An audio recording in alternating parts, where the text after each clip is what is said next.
Hi, Genevieve Matthews from The Art of Extraordinary. Today we're talking about why using guilt and shame in the workplace is simply not okay. It's ineffective, it's unproductive, and it absolutely has the reverse effect. Rather than engaging and getting work done, it disengages teams, slows everybody down. Now, I will be the first to admit, as a leader, there have been times in my life where I have used those strategies for leading people, for getting an outcome. But you know what? Ultimately, it actually doesn't. It achieves nothing. In effect, it's really detrimental. And right now, when teams need to be reconnected with each other, when they need to be reignited, we need passion reignited within every single workplace. And when realigning purpose and goals is essential right now across the globe, it's really important to ask yourself, what are the ways in which that I'm leading and how effective are they? Guilt and shame are certainly not valid ones to be using, valid ways of treating people. And I want to talk about this because I'm really, really passionate about it. Last night, on the side of the soccer field, I was told a story about a particular leader using what I call a really immature style of leadership to get an outcome in a room where people weren't listening, where they weren't engaged, where they were talking, and using guilt, and then on an ongoing basis, using shame as a way in which to get what he wanted out of his people. Now, I guess let's think about what is guilt exactly. It's when, from a leadership perspective, it's when you're trying to get someone else to do something and by making them feel bad that they haven't done it. Shame is a little bit of a more powerful emotion. I see that as an incredibly deep emotion because guilt's a little bit more about, well, what was the right thing, what was the wrong thing, and it's not living up to certain standards. Whereas shame is a very, very deep and incredibly powerful emotion that people feel when they feel not accepted, not belonging, not loved, where criticism is provided rather than loving discipline, or critique, great feedback that helps them grow and learn as a person.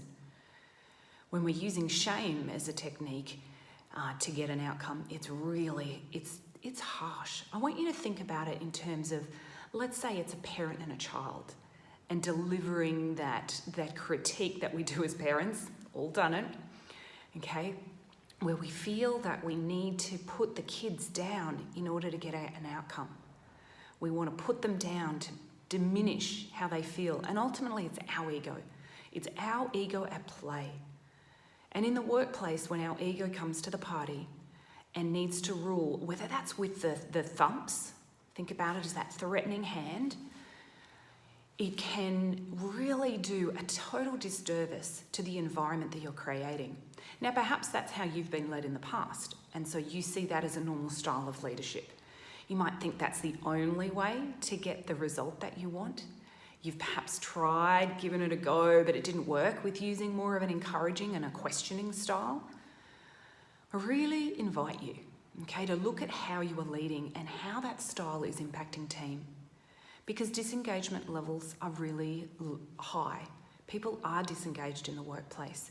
People have a very low motivation right now with everything going on. The turbulence, the evolution, the agility required, the capacity, everyone's feeling very stretched, or they're feeling very disconnected because 2-day weeks rather than a normal standard week is really unusual for people. Or are people in the workplace and yet there is such high demands on what they can be doing. Their areas of business now have changed. Their area of skill required may have changed. So please, take some time, firstly, to reflect and, start with the observation. Observe actually, is my ego at play here? Really, in the way in which I'm languaging, the words that I'm using, the tone, okay, of how I'm communicating.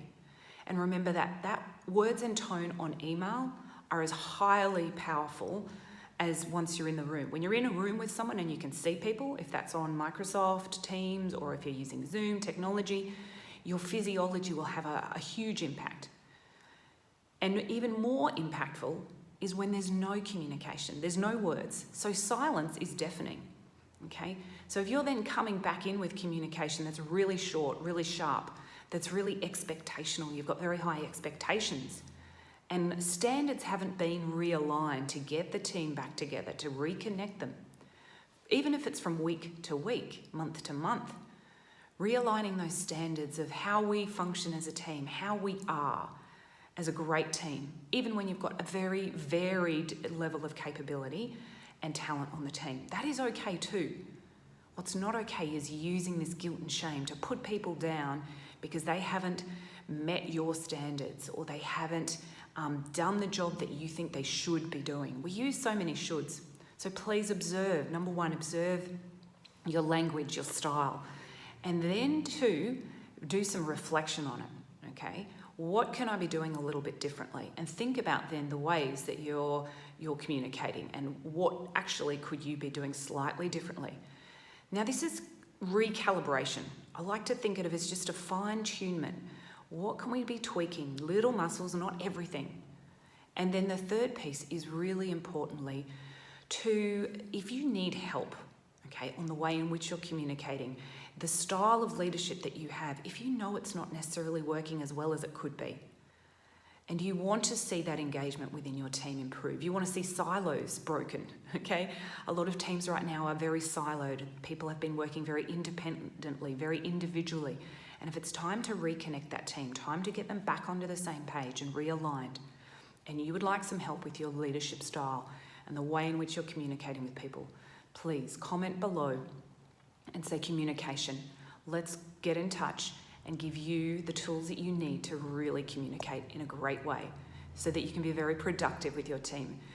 The team can be effective and build on performance. Performance doesn't happen overnight. Talent isn't developed overnight. It is an ongoing work in progress that needs consistent touch points to help people learn, grow, develop, give feedback. It's a continual cycle of improvement. So trust this is useful today. Please reach out if you'd like some help.